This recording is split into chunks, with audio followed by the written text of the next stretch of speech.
A partir de agora, Seara Espírita, sua sintonia com a paz. Apresentação: Melissa Tortoriello. Realização: Departamento de Comunicação Social da Aliança Municipal Espírita de Barbacena. No ar, Seara Espírita. Bom dia, querido ouvinte. Começamos agora nosso programa Seara Espírita, programa especial hoje com Marcel Mariano, de Salvador, Bahia, que está aqui em Barbacena e região fazendo um ciclo de palestras, e hoje com o nosso programa de rádio falando então sobre vida, desafios e soluções. Estivemos ontem à noite com a palestra dele no Auditório 1 do IFET, com o tema Encontro com a Paz e a Felicidade, e hoje à tarde teremos uma roda de conversa com ele falando sobre conflitos existenciais. Então você que está nos acompanhando no nosso programa Seara Espírita de hoje, convidamos vocês para hoje à tarde participar dessa roda de conversa com Marcel Mariano às 14h30 lá no Auditório 1 do IFET, lá na Escola Agrícola, sobre o tema Conflitos Existenciais.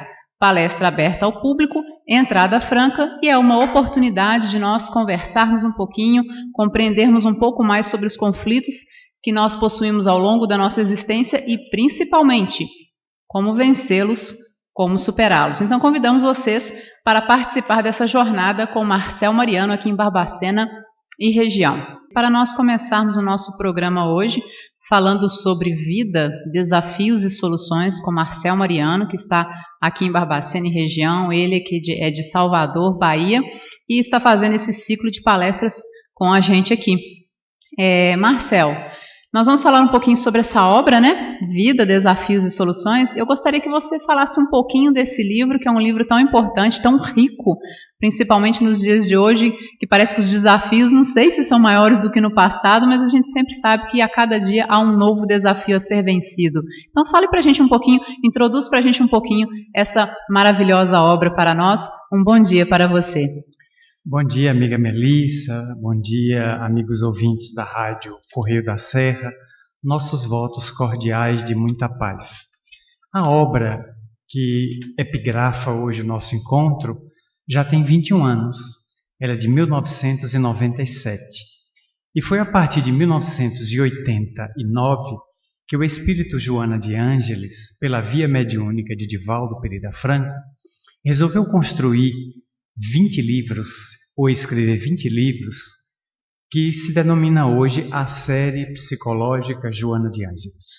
Começou, portanto, com Jesus e a Atualidade, um pequeno opúsculo que analisa Jesus no nosso cotidiano, e foi até Psicologia da Gratidão, a 20ª obra recentemente editada.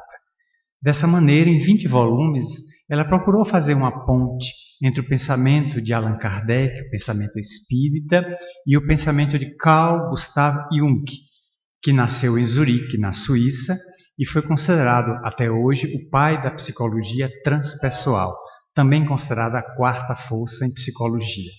Então ela faz ponte entre o pensamento de Jung, que era eminentemente espiritualista, era médium, que havia discordado de Sigmund Freud, o pai da psicanálise analítica, porque este não concordava com a intervenção dos espíritos no mundo corporal, ao contrário de Jung, que vinha de uma família eminentemente de médiums. O seu velho avô Samuel era médium, a sua mãe Emília era médium, ele próprio escreveu uma obra que é Resposta a Jó, em que ele recebeu esse livro durante 3 dias, escrevendo manhã, tarde e noite, sem parar, num ato de psicografia. Portanto, ele deixou claramente exposto que o fenômeno foi mediúnico com ele para esta obra que emoldura a sua carreira brilhante na área da psique. Portanto, a obra de Joana, Vida, Desafios e Soluções, nos propõe uma reflexão sobre a existência. Quais são os desafios que enfrentamos na vida? O primeiro deles é o próprio nascer.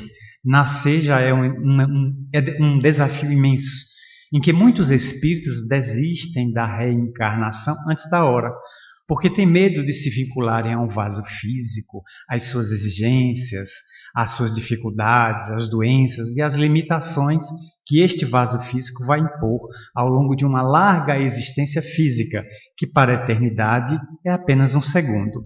E ela aponta as soluções que estamos adotando. Nesse instante, milhares de pessoas estão acreditando que o suicídio é a melhor solução diante de desafios existenciais, porque não foram correspondidos por um amor, porque tiveram prejuízo financeiro, porque se viram desempregados, porque se viram despojados de algum bem que consideravam imprescindível, buscam no autocídio a fuga do corpo físico, porque só podem fugir do vaso, não podem fugir da vida. Eu não posso mais destruir a vida, porque a vida é imortal, mas eu posso destruir a manifestação dessa vida, que é o vaso físico. Entretanto, eu entro no além numa situação muito perturbadora, que é a situação do suicida. Porque além dele perceber que houve um engano, ele não pode se matar, ele pode matar o corpo físico, ele adiciona a esta dor, a esse desencanto, a essa decepção, o fato de que ele vai ter que carpir a maneira com que saiu da vida. Se deu um tiro na cabeça, provavelmente vai reencarnar com hidrocefalia, com cretinismo, com idiotia, com síndrome de Down.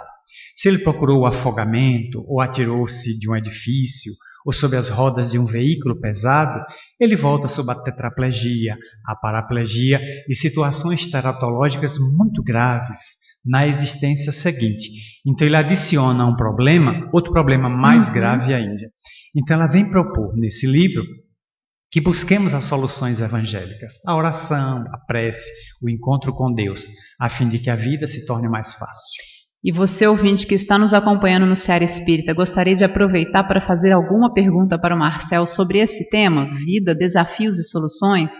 Você está passando por alguma dificuldade? Existe algum grande desafio na sua vida hoje que você gostaria de uma orientação? Aproveite e ligue para nós no 3332-1517 e aproveite aqui a presença do Marcel com a gente no nosso programa Seara Espírita. Agora, Marcel, você falou um pouquinho sobre a vida na sua resposta a essa primeira pergunta, mas de uma forma mais ampla, porque às vezes as pessoas acham que a vida é essa aqui, né? Nascemos e até o momento da nossa desencarnação, da nossa morte física. Fale para nós então um pouquinho sobre o que é realmente, né, a verdadeira vida, como você propõe nessa sua primeira resposta. Com base numa proposta materialista, é natural que encaremos que a vida vai do berço ao túmulo. Então eu surjo na maternidade e desapareço no cemitério. Ora, se assim fosse, por que fazer o bem? Valeria a pena apenas a prática do mal, porque depois da morte não haveria nem recompensa para o bem feito, nem haveria punição para o mal. Mas não é nisso que nós acreditamos, mesmo quando a gente não tem qualquer base religiosa. Nós sempre acreditamos que para o mal deva haver punição, seja na terra, seja no além. E que para o bem deve haver algum tipo de júbilo, algum tipo de prêmio, o céu, os campos elíseos. Os antigos acreditavam que seriam recebidos pelos deuses. Até o homem-bomba, que se explode, no que é que ele acredita? Ele acredita que vai para o céu e será recebido por Alá. E Alá vai ofertar a ele como prêmio para a sua suprema estupidez e psicopatia de matar-se e de matar os outros. Ele é suicida, homicida, vai ofertar a ele um paraíso com virgens nuas, onde ele vai fruir ainda de sexo, de sensações sexuais. Tão materialista ele é. Agora, com as novas religiões, sobretudo a doutrina espírita de 160 anos para cá, a concepção da vida se dilatou. E passamos a perceber, à luz da ciência que investigou a vida, de que nós antecedemos ao berço e sucedemos ao túmulo. Portanto, eu estou numa vida material fazendo uma transição, como diria Teilhard de Chardin. Eu sou um espírito fazendo um périplo pela evolução na matéria. Eu não sou um corpo viajando por uma experiência espiritual. Não, eu sou uma experiência espiritual, momentaneamente experimentando os desafios de estar ergastulado na matéria. Portanto, a vida se dilata plena. A própria flor que hoje morre deixa suas sementes para renascer na flor que virá adiante. E a semente é a promessa da árvore e do fruto de amanhã. Portanto, a vida se dilata. Como disse Jesus, eu vim para que tenhais vida, e vida em abundância. João 10:10. A gente poderia entrar agora um pouquinho, Marcel, sobre a questão dos grandes desafios que nós encontramos ao longo da vida, né? E um ouvinte fez uma pergunta aqui para nós que eu acho que é um dos desafios atuais que nós estamos enfrentando e que às vezes nós temos até dificuldade em trabalharmos a temática. E ele coloca para nós o seguinte: diante dos desafios da vida moderna, um dos temas mais controversos é a ideologia de gêneros. O Espiritismo pode nos esclarecer um pouco a respeito? Perfeitamente. A vida tem muitos desafios. Viver já é um desafio, conviver com o outro, amar e receber ingratidão, ser uma pessoa sorridente, tranquila, quando a maioria anda rabugenta, anda agressiva, ser uma pessoa que atende ao infeliz e dele recebendo muitas vezes agrura, acidez. São todos os desafios existenciais que experimentamos todos os dias. A ideologia de gênero está como uma pauta de um assunto altamente palpitante. Ainda falta hoje no Brasil bibliografia adequada em livros para que a gente possa analisar melhor o tema. Até porque o termo ideologia de gênero ainda é considerado por muitos como um termo pejorativo, criado por determinados segmentos no Brasil para identificar esse novo nuance.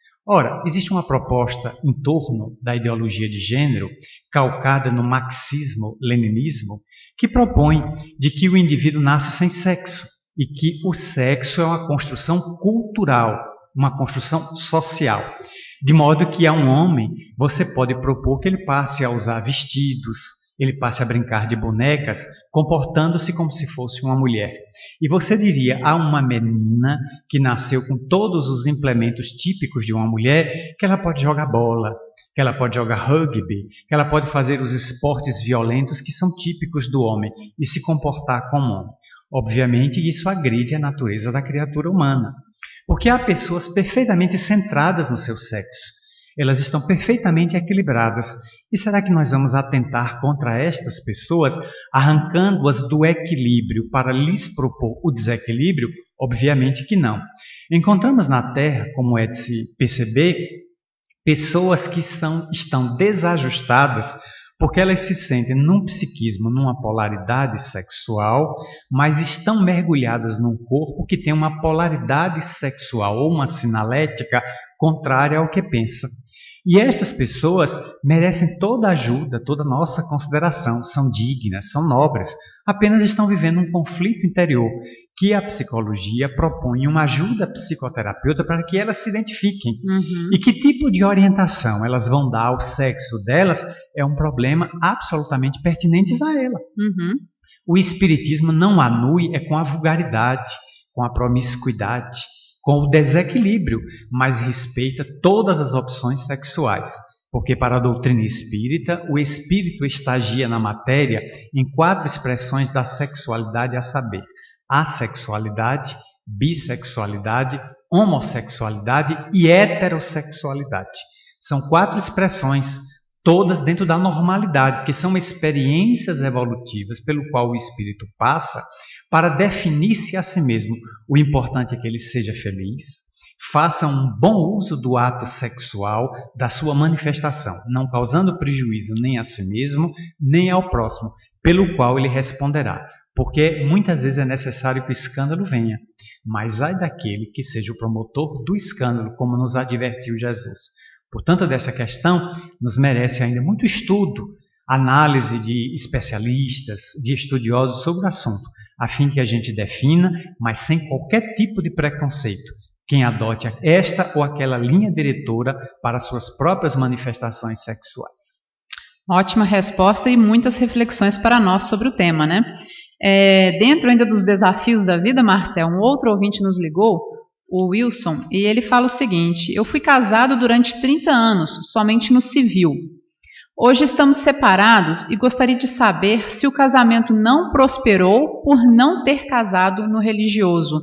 E às vezes a gente vê que essa dúvida do Wilson também é dúvida de outras pessoas que acham que o casamento fora do religioso seria motivo para o casamento não dar certo. Ou às vezes até as pessoas falam, seu casamento não deu certo porque não foi abençoado por Deus, ou porque você só se casou perante os homens, não se casou perante Deus. E é uma dúvida que realmente atinge aqui na região um grande número de pessoas.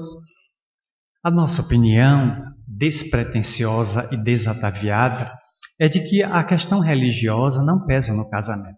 Se os cônjuges são dignos, são nobres entre si, desenvolver uma parceria e uma cumplicidade, o casamento está estabelecido. Porque o que mata o casamento é a rotina. Muitas vezes o que mata o casamento é o desinteresse pelo outro, é a frieza, é o sentimento que vai se esfriando com o tempo, a separação de sentimentos, dormem na mesma cama, mas são duas pessoas estranhas, um para o outro. É isso que vai matando o relacionamento pouco a pouco e muitas vezes não nos damos conta. Note-se que uma árvore na praça muitas vezes é invadida por um cupim. Ninguém nota, mas depois o cupim se multiplica, começa a minar o tronco da árvore e daqui a pouco a árvore morre. Era tão nobre, tão alta, tão vetusta, tão bela, mas um inseto tão pequeno, trabalhando na sua intimidade sem ser visto, acabou por colocar a árvore a pique e ela se transforma apenas num torrão de madeira sem qualquer tipo de vitalidade. Então muitas vezes o casamento vai morrendo assim. Não foi por esse problema, porque muita gente no Brasil vive juntos, nem casados no civil são. São companheiros e vivem 40, 50 anos, têm filhos, têm netos e se amam profundamente. O casamento, do ponto de vista civil, é importante porque estabelece direitos e deveres dos cônjuges perante as leis humanas. Mas o importante é como o sentimento que parte do coração denuncia e sinaliza como está a saúde desse relacionamento. Excelente esclarecimento. E um outro ouvinte, hoje os ouvintes estão participando bastante, estão interessados no assunto. Ele nos ligou também quando você falou suicídio na segunda, acho que na sua segunda resposta, na primeira, né? Ele ligou e falou o seguinte: meu irmão desencarnou há 3 anos por enforcamento. Como ele poderá voltar em uma nova reencarnação devido à sua morte trágica? Em primeiro lugar, ore pelo seu irmão. Busque, através da prece, ajudá-lo no mundo espiritual. Porque para a doutrina espírita ocorre o seguinte: se você programou sua reencarnação para viver 80 anos na Terra e você evadiu-se dela pelo suicídio aos 50, faltou 30. Você deixou de completar 30 anos. Se você então se valeu do enforcamento, do suicídio, você tem 30 anos de energia acumulada no perispírito. Essa energia tem que ser desgastada no mundo espiritual, geralmente em zonas propícias para recolher suicidas, o que produz no espírito um grande sofrimento durante mais ou menos 3 décadas, até que essa energia que estava programada para ser utilizada e foi antecipada à morte se desgaste. Depois de um período de tormento no além, o suicida é atendido por determinadas equipes do mundo espiritual e reencaminhado para avaliar o seu erro, o seu equívoco, a sua queda e se programar para voltar. Como houve enforcamento, é muito provável que na próxima existência carnal ele venha com problemas na área da respiração, o enfisema pulmonar, a asma, porque justamente é o resultado, é o efeito da asfixia que a corda provocou. Então ele produz no perispírito uma lesão de natureza vibratória que vai repercutir numa lesão de natureza física na próxima encadernação física, porque o perispírito é a forma que gera uma forma que é o vaso físico e imprime nesse as necessidades que o espírito tem para resgatar o seu delito.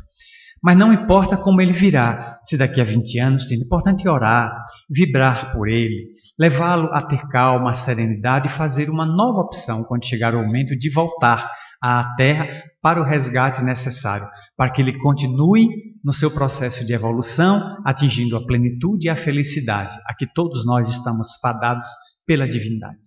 E nós lembramos, né, se você passa por processo depressivo, se você está passando por um momento de dificuldade e pensa no suicídio como uma solução, Marcel já colocou aqui no início, né, o suicídio não é uma solução, na verdade é um agravamento das nossas dores e das nossas dificuldades. Então procure ajuda, procure uma casa espírita, procure a sua religião, procure um atendimento médico, psicológico, psiquiátrico. Não fique sozinho, né? Busque ajuda neste momento de dificuldade que você enfrente. O importante é não ficar sozinho e procurar o auxílio mais próximo de você. A senhora Antônia, ela ligou para nós também, Marcel, e ela traz um assunto que é um assunto muito pertinente, a Barbacena. Barbacena é conhecida como uma cidade psiquiátrica, onde há muitas questões psiquiátricas envolvendo aqui os hospitais que existem aqui na região, né? E ela coloca o seguinte: eu tenho um filho internado como paciente psiquiátrico. Às vezes se mostra muito agressivo. Como o Espiritismo pode nos orientar a respeito? Continue visitando seu filho na casa de saúde mental. Leve a ele a amorosidade de mãe. Ore por ele sempre em casa, no culto ao Evangelho. Ele está enfrentando o seu momento de tormento, o seu sublime resgate. Nós não podemos avaliar os compromissos infelizes que ele adquiriu livremente numa existência transata para vir agora sob o transtorno. Seja o seu transtorno psiquiátrico fruto de um desequilíbrio mental, uma psicopatologia, uma esquizofrenia, um estado psicótico, tenha ele causa obsessiva, ou seja, a presença de inimigos desencarnados, disparando o gatilho daquela fragilidade mental de que ele já é possuidor, não nos importa a causa. Nos importa é levar para ele o amor, levar ele o atendimento, não deixar ele abandonado enquanto familiar. Porque nenhum de nós gostaríamos de ser abandonado se tivéssemos também uma dificuldade. Como seria importante que tivéssemos a solidariedade da família. Então a família, como uma raiz generosa, deve se estender àquele que foi colhido nas malhas de um transtorno e se encontra nas casas de saúde mental, nos manicômios, nos nosocômios, no manicômio judiciário, seja o que for. Ele precisa de ajuda para sair daquele problema. Nós recomendamos como leitura uma obra do espírito Manuel Filomeno Batista de Miranda, psicografado por Divaldo Pereira Franco, onde a querida ouvinte vai poder encontrar muitos exemplos naturais de auxílio. Leia Grilhões Partidos, o drama de Esther, a menina de 15 anos que foi tomada por um espírito no dia que fazia a sua festa de debutantes. E era um drama do pai que havia vivido um grande problema durante a Segunda Guerra Mundial, o coronel Santa Maria. E agora, através daquela menina, ele vai conhecer as formosas lições da doutrina espírita e se recuperar do seu equívoco, recuperando a sanidade mental de Esther. Excelente resposta, Marcel, e excelente indicação de obra, né? Aliás, todas as obras aí que a gente vê do Divaldo e essas do professor Hermínio Miranda são profundas e, assim, trazem para Manuel Filomeno de Miranda, desculpa, trazem para nós muitas reflexões e muitos esclarecimentos sobre problemáticas difíceis de serem vivenciadas, mas que a gente sabe que não há o acaso e que, se estamos passando por essa dificuldade, há uma razão de ser e precisamos vencê-las. Vamos continuar agora o nosso bate-papo com Marcel. Nós estamos falando, então, hoje sobre o tema, né, vida, desafios e soluções, e não são poucos os desafios, mas também nós temos alguns bons caminhos de soluções para todos eles, e vamos, então, caminhar um pouquinho nesse sentido, né? Quais seriam as soluções para os desafios que se colocam para nós. Nós tivemos algumas perguntas de ouvintes. Se você quiser fazer alguma pergunta, ainda dá tempo de a gente passar aqui para o Marcel, antes do final do nosso programa. Marcel, para a gente voltar ao nosso bate-papo, tem uma questão que as pessoas às vezes não dão muita importância, mas que nós sabemos pela literatura espírita, pelo conhecimento que a gente vai adquirindo ao longo do tempo, que é um fator que pode ajudar ou dificultar na nossa caminhada, que são os nossos hábitos mentais. E a Joana trata muito sobre essa questão também, né, dos hábitos mentais. Eles podem ser fatores de perturbação do ser? Perfeitamente. Na obra Plenitude, que faz parte da série psicológica, a benfeitora Joana de Ângeles, orientadora de nossa casa em Salvador, o Centro Espírita Caminho da Redenção, analisa o pensamento de Buda e faz uma ponte entre o pensamento budista, que está centrado nas 4 nobres verdades, e o pensamento espírita. E o pensamento de Buda estipulava de que as 4 nobres verdades são o sofrimento, as causas do sofrimento, a necessidade que temos de nos libertar do sofrimento e os métodos. E nas causas do sofrimento, ela analisa os chamados agregados mentais. Os agregados mentais são aqueles estados de contaminação que enfrentamos no mundo. Hoje, a contaminação é toda quase virtual, porque estamos muito conectados com as redes sociais. É verdade. Então, veja que está na moda o fake news. O que é o fake news? É a falsa informação, a informação inverídica, que alguém, de maneira de um sabotador da internet, cria uma informação falsa, lança nas redes sociais e muita gente desavisada, inconsciente, divulga como sendo verdade. Como se vê, passamos adiante uma nova mentira. E o outro passa, e assim aquilo vai se sucedendo. Até que alguém tenha a coragem, a audácia ou o tempo disponível para investigar que aquilo era uma falácia, que aquilo era mentira, é um fake news. Agora nós não podemos só confiar em tudo que está lá, temos que ver a fonte, temos que ver a veracidade da informação. A gente se contamina nos agregados mentais, gerando pensamentos, com o comportamento dos chamados formadores de opinião. Artistas, atores, atrizes. E reproduzimos este comportamento sem averiguar se ele é bom para a gente. Porque pode ser bom para o outro. Veja que quase toda pessoa que faz propaganda está sempre sorrindo. Mas será que ela é sempre feliz? Ou apenas ela é paga para sorrir? Porque há muita gente paga para sorrir, chorando por dentro, com seus conflitos, com seus dramas, com suas crises existenciais. Mas tem que sorrir para fora porque é paga para isso. Parece propaganda de creme dental. A pessoa está sempre com os dentes abertos. Mas por dentro, muitas vezes, está profundamente sofrida, pedindo então para parar tudo aquilo, aquele teatro que está exibindo. Então é fundamental que façamos periodicamente reflexões de nossos estados mentais, buscando desalojar os vícios, substituindo-os por atitudes mentais saudáveis, mesmo que estejam em desacordo com a maioria.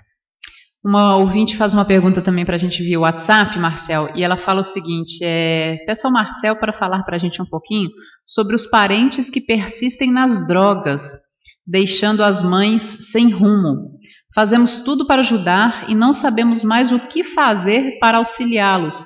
Tanto ele quanto a mãe, né, que passa por esse tormento de ver o filho envolvido com as drogas. Rezamos muito, mas será que estamos no caminho certo? É um desafio dos nossos dias a drogatização da juventude, mas também da madureza, do idoso, porque aí encontramos ainda milhares de pessoas que fumam o inocente cigarro, com as suas 4.723 substâncias cancerígenas. É uma droga lícita, que paga imposto altíssimo e é vendido aos adultos. O álcool é droga lícita e tem desgraçado a vida de tantas pessoas que mergulham no alcoolismo, na toxicidade do álcool e depois descobrem a cirrose hepática, o câncer de maneira irreversível. E temos as ilícitas, as drogas que a Polícia Federal tenta combater. Veja que esse ano a Polícia Federal no Rio já pegou um container com 1,5 toneladas de cocaína. E logo depois, mais em São Paulo, a apreensão de mais de 1 tonelada de maconha. Então são situações em que essa droga tinha destino certo, ia para alguém, ia para algum lugar para alguém ser comprado, seja no Brasil, seja na Europa, seja nos Estados Unidos. Então é uma situação que precisa da ajuda de todos, a governamental, a da família. Continue amando. Continue insistindo em orar, mas continue tentando arrancar o seu filho dos tentáculos violentos das drogas. Encaminhe ele a um centro de tratamento, de reabilitação para dependentes de substâncias psicoativas. Insista para que ele tenha uma atividade, ofereça a ele uma página religiosa, mas sobretudo dê o exemplo de quem permanece como mãe ao lado dele, disposta e acreditando que ele pode sair se tiver ajuda. Porque se você entregar ele à própria sorte, o traficante o adota e a droga o mata. Mas se você continuar amando, é possível que seu amor cubra o mar de erros em que ele se envolveu e o resgate para uma vida digna. Não desista, insista e persista. A vitória será sua. O Paulinho, que está aqui com a gente também, faz uma pergunta, e é uma pergunta de uma situação realmente que estamos vivenciando no Brasil. O nosso Brasil vive graves problemas de diversas ordens. Vive também grandes mudanças para melhor. Existe uma dificuldade em falar e entender a política, que é um grande instrumento de mudança. O Espiritismo pode nos ajudar nesse assunto? É verdade que nós temos hoje muitos desafios no país. A educação está um caos, a saúde está na UTI, temos medo de chamar a polícia porque existe nela uma banda podre que se aliciou com o crime. Dentro da área política, que são aquelas pessoas que nós elegemos de 4 em 4 anos, raramente encontramos alguém com ética, com dignidade. A maioria está respondendo a crimes na justiça comum, no Supremo Tribunal Federal, na Lava Jato e em outras instâncias do judiciário que não consegue dar conta.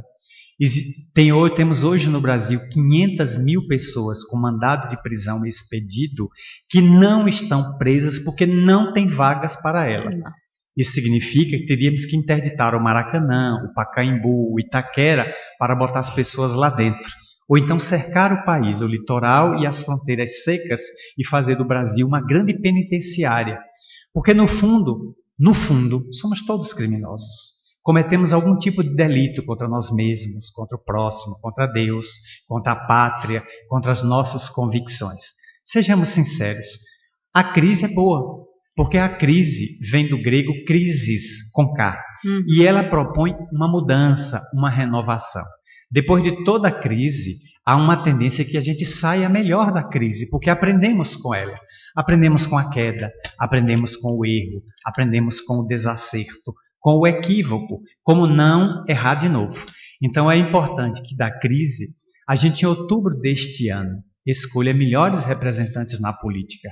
Como diria Leandro Carnal, o historiador de Campinas, São Paulo, quando se perguntou a ele num programa, que inclusive está na internet, você pode examinar isso no vídeo YouTube, alguém perguntou a ele: Leandro, quem vai ser o próximo presidente da República?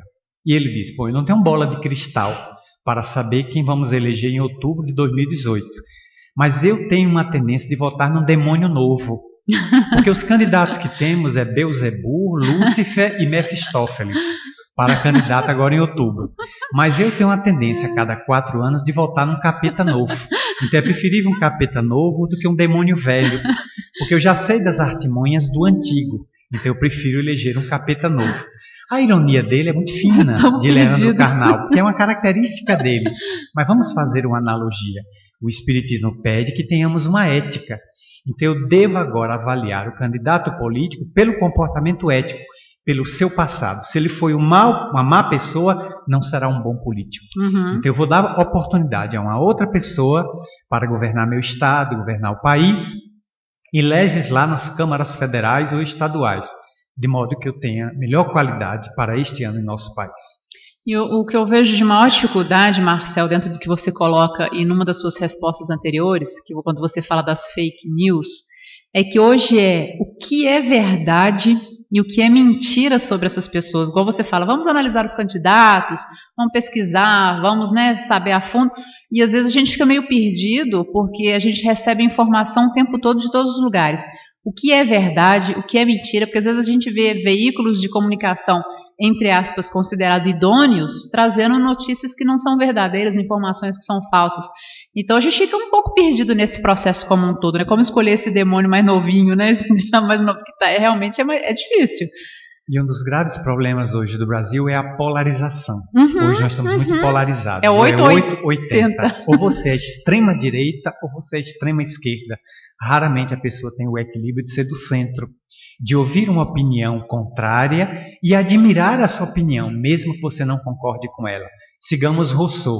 Eu posso não concordar com tudo que você está falando, mas lutarei pelo direito de fazê-lo até a morte. Com certeza.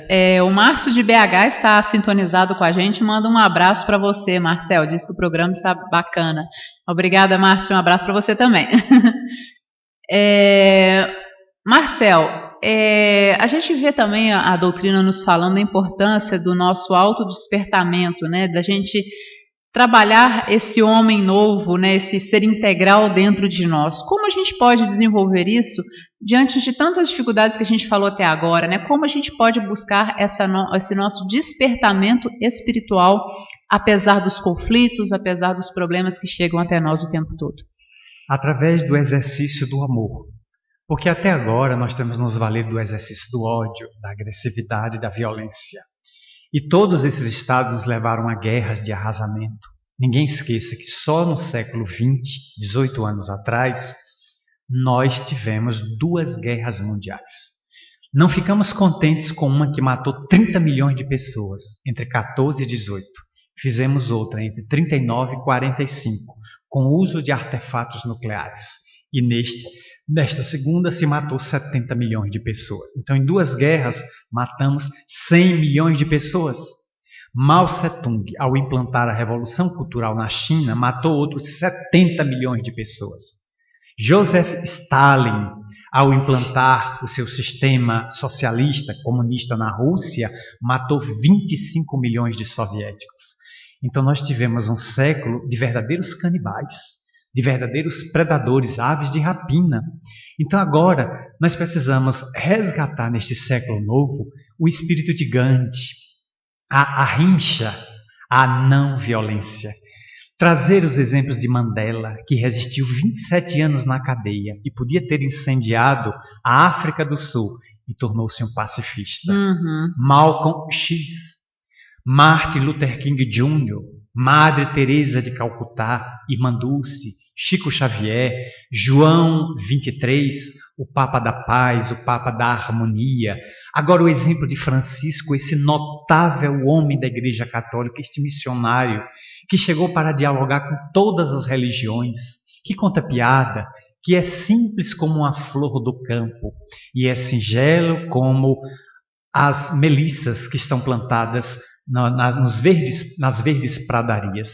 Então nós precisamos resgatar o sentimento de ternura, o sentimento de amor, tentar vivenciar, nos libertarmos de vícios de todos os tipos, ter a coragem de enfrentar o tabagismo, o alcoolismo, a glutonaria, buscar ajuda, reconhecer que somos deficientes, que precisamos da ajuda do outro, ter a solidariedade ao idoso, à criança, não maltratar o animal de rua, não jogar lixo, não urinar no poste, não quebrar o orelhão, mesmo que ele esteja desativado. São atitudes tão simples. Ceder a cadeira que estamos ocupando no trem, no metrô, no ônibus ao idoso, à pessoa cansada, ter o gesto espontâneo de gentileza e adotar isso como norma, até automatizar. Quando isso já for natural, a gente não ter que pensar para fazer o gesto. E quando a gente pensa, a gente avalia a contrapartida. E se eu fizer isso, o que é que eu vou receber em troca? Essa pessoa não vale nada, por que eu vou fazer o bem para ela? Ela vai me devolver com uma patada. Não, fazer o bem pelo bem, porque se dever a patada é porque o outro é um quadrúpede. O problema é dele, que se reencarnou como jegue, como jumento, é o problema dele. Eu devo ser o exemplo de bondade, o vaso onde Jesus possa operar novamente na Terra. Vale a pena? Vale. Será difícil, desafiador numa sociedade materialista, sexista, imediatista e consumista. É desafiador eu ser espiritualista, eu ser tranquilo, eu ser sereno. Mas isso me traz paz, isso me traz harmonia. E se eu estiver em paz, posso contaminar outra pessoa. 2 pessoas em paz contaminam uma família. Uma família em harmonia pode contaminar um bairro. E daí em diante a contaminação se propagará mais do que a febre amarela. E a gente vê que isso começa com o simples, né? Com o primeiro passo, como você colocou, o primeiro gesto de gentileza, o primeiro gesto de amor ao próximo, e de repente se expande para a sociedade. Que a gente possa fazer a cada um, né, Marcel? A sua parte, ainda que seja pouquinho, mas vamos trabalhando, fazendo a nossa parte. Marcel, para hoje à tarde a gente tem essa roda de conversa sobre o tema conflitos existenciais. Você pode dar para a gente uma introduçãozinha sobre esse tema tão importante que vamos tratar, até para o pessoal se animar, participar e estar presente hoje à tarde? Claro, a partir das 14h30 nós estaremos lá no mesmo auditório que utilizamos ontem, da Escola Agrícola aqui da cidade, vinculada ao Instituto Federal, e nesse momento teremos 2 horas. Nós sugerimos aos nossos anfitriões de que fosse 30 minutos de provocação. Então, de 14h30 às 15 horas, nós abordaremos o tema conflito existencial, apenas como um sentido de introdução e provocação. Às 15 horas, iremos silenciar, permitindo que de 15 às 16h30, durante 1h30, possamos ter interatividade. Aí as pessoas trarão opinião, abordarão seus conflitos, ou o conflito de um familiar, e nós iremos ver a visão espírita, sem qualquer pretensão a magister dixter, nem gato mestre. O que nós vamos discutir é como se estivéssemos numa roda de amigos, batendo papo de maneira absolutamente informal sobre os conflitos existenciais, que é pauta, homônimo, de um livro de Joana de Ângeles, em que ela intitulou, em 20 capítulos, os graves conflitos existenciais que atravessamos na atualidade: a neurastenia, a impaciência, a inquietação, a síndrome do pânico, a depressão, as neuroses, o medo, a solidão, a angústia. São vários. Às vezes temos 2, 3, às vezes temos 30 em cima de nós. E precisamos, dialogando com o outro, encontrar alternativa, porque muitas vezes o outro teve e encontrou uma saída e pode nos indicar a chave para abrirmos a porta da nossa solidão, saindo para a solidariedade. Só é solitário quem não é solidário. Na hora que você desenvolve a solidariedade, você encontra outras mãos estendidas em sua direção e conseguimos formar a noção de comunidade. Por isso serão 2 horas de um encontro absolutamente informal, onde possamos analisar o que nos prende e o que nos tolhe e como podemos abrir as asas, librando acima da terra para os espaços de estonteante claridade. Então convidamos vocês que nos acompanham aqui pela Rádio Correio da Serra, também pelo site, né, www.radiocorreiodaserra.com.br, a participar desse encontro hoje à tarde com o Marcel, Conflitos Existenciais. Quem de nós não tem os seus, né? E aproveite para levar suas perguntas. Às vezes você não quer fazer a sua pergunta verbalmente, leve por escrito, né? Não tem problema algum, a gente pode trabalhar dessa forma também, levando por escrito as nossas dúvidas, os nossos questionamentos e trabalharmos assim na nossa reformulação, na nossa construção, no melhoramento das nossas vidas, caminhando rumo ao Pai. Marcel, chegando ao final do nosso programa, muito obrigada pela sua participação, por trazer esse assunto tão interessante, as respostas que você trouxe para nós, tão reflexivas e importantes para a nossa vida. Eu gostaria que você deixasse uma mensagem final para os nossos ouvintes que nos acompanham. Quero expressar aqui o nosso júbilo e a nossa gratidão à nobre entrevistadora, muito digna e generosa. Agradecer aos ouvintes que nos acompanham pela rede mundial de computadores, aos amigos da Bahia, Ceará, Pernambuco, Brasília, São Paulo, Minas, de outras cidades, vários estados para onde eu mandei o link da rádio e essas pessoas me deram um retorno hoje pela manhã dizendo que acompanhariam e hoje a internet nos aproxima. Como isso é importante. Com certeza. Com uma ferramenta como essa, nós temos uma pessoa em Genebra, na Suíça, que está nos acompanhando agora. Que Bacana. coisa! Saiu daqui a informação e atinge ela tão longe e ao mesmo tempo torna ela tão perto. A todos os companheiros em outros países que estão nos acompanhando, a nossa gratidão. E esperar que as nossas modestas considerações, aqui formuladas com o auxílio dos bons espíritos, sob o qual estamos na inspiração desde que o programa iniciou, possam ajudar alguma pessoa que seja e nos daremos por profundamente recompensados. Formular votos de paz para todos e desejar uma ótima semana a todos os corações que nos ouviram.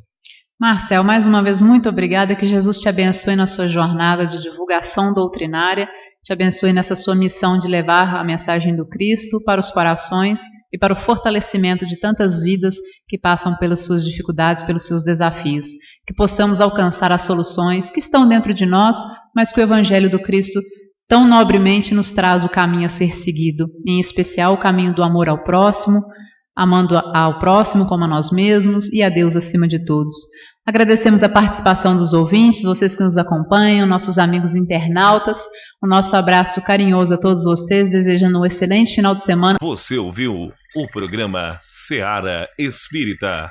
A apresentação Melissa Tortoriello.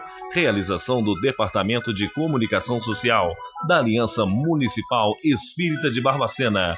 Seara Espírita.